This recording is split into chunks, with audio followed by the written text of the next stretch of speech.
Thank you. First, Mr. Chairman, let me say I hope that the hearing becomes an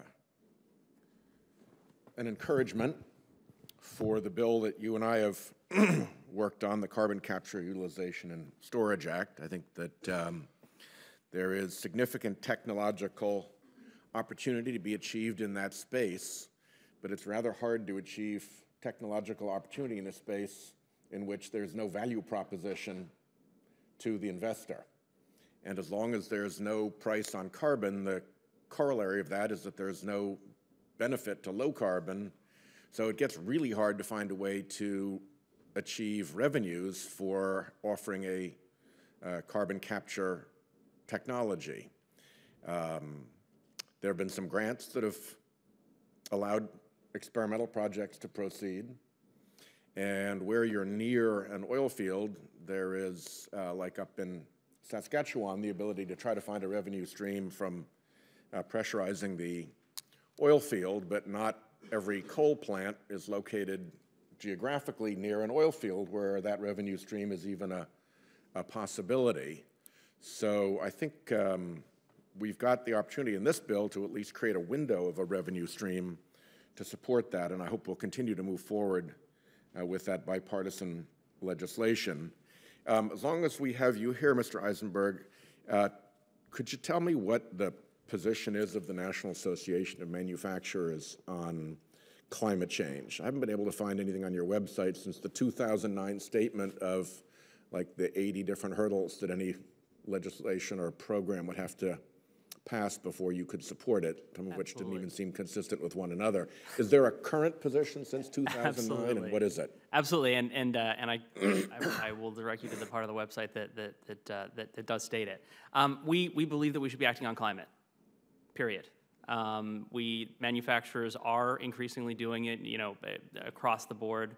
Manufacturers are taking matters in their own hands because their investors are demanding it, their customers are demanding it, their employees are demanding it, and they're doing it. And so we absolutely believe that we should be acting on climate change and have taken steps. And you oppose the Clean Power Plan, correct? We did oppose the Clean Power Plan. We are asking the EPA to replace it with a better regulation. So we are comfortable with regulation. Is there an example that you have of a better regulation, or is that just kind of a hypothetical better regulation out there in space? So we're not the ones writing it, but yeah, we're going to have some ideas on what that should look like. I think so under 111. You don't have a proposal.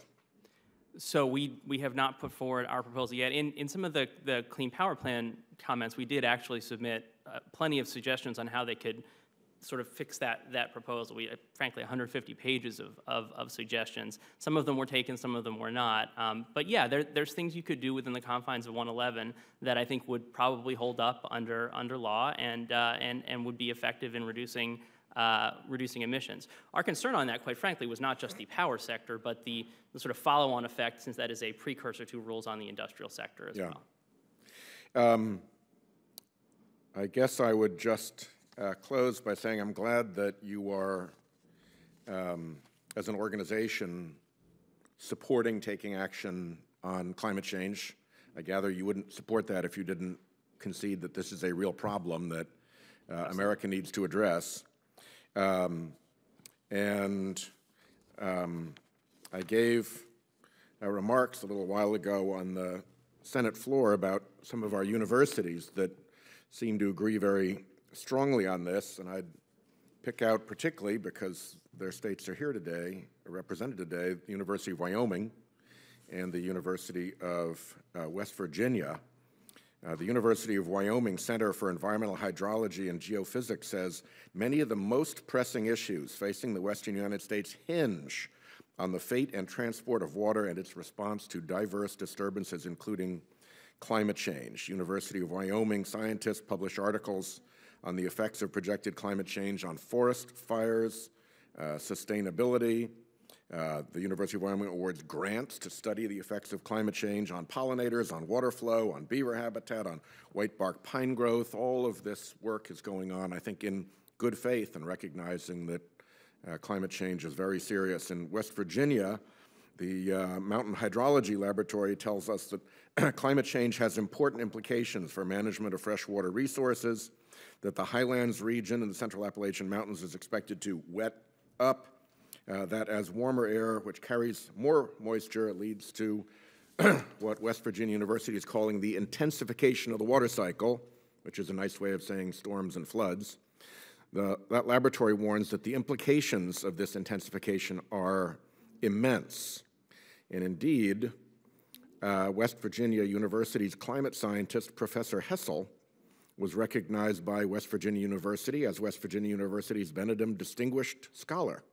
So, not very likely that climate change is treated as a hoax in West Virginia when the West Virginia University Benedum Distinguished Scholar teaches climate science.